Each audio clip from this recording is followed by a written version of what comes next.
And to allow a billionaire whose wealth, quite frankly, I believe has doubled since the election to run our government really has grave consequences. It's not Donald Trump asking for this. It's very clearly President Elon Musk asking for this. We negotiated it. Mike Johnson agreed to it. And because, as you said, Elon Musk, a billionaire, tweeted about it, President Musk tweeted about it.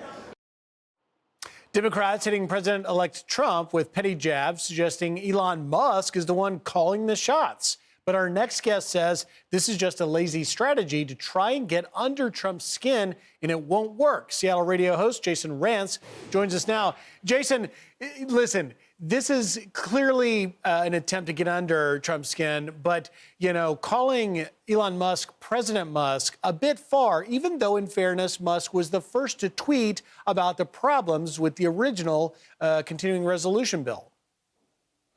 Sure, but for all we know, he was tweeting because Donald Trump was the one who was upset about the direction that the bill was going. I think it's very clear that they're running off of the same script.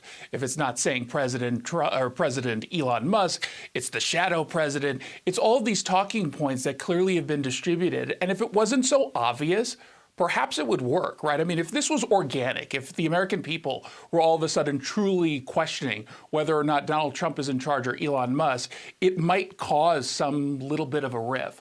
But because it is so obvious what it is they're doing, I have to imagine Donald Trump looks at this and he kind of laughs, because at the end of the day, so long as he's getting his agenda to move forward when he's not even president yet, I think he considers it a win.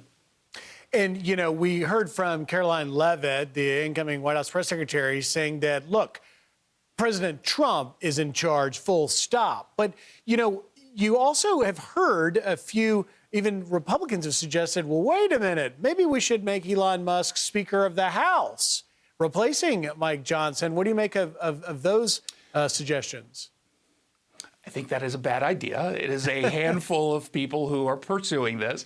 I think clearly whether it's Mike Johnson or someone else who's currently a House member, that's the smartest move. You don't just put someone into that position who doesn't understand the position and has never really worked within that kind of infrastructure politically. I think it's incredibly difficult for anyone. You've got to wrangle together a whole bunch of folks who, from a principle standpoint, maybe all stand on the same side, but they don't always want the exact same thing. And so I don't think Elon Musk can easily step into a role like that.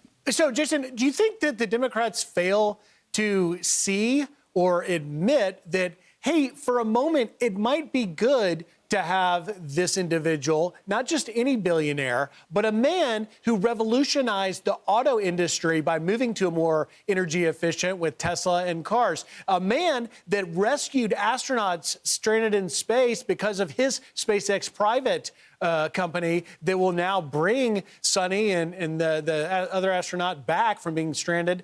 The man that owns the largest information pipeline on the internet right now in owning X. Do you think maybe we should be looking at that and say, maybe that's good advice and a good person to get some counsel from for the commander-in-chief?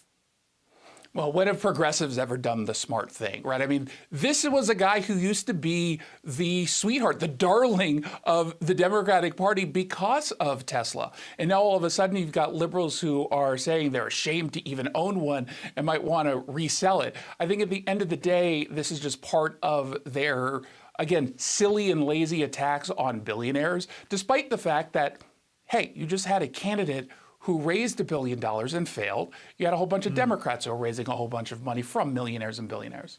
And raising investment in the U.S. because the economic center of the universe seems to be running through Mar-a-Lago, not Wall Street or Silicon Valley, based on the number of CEOs that are coming there.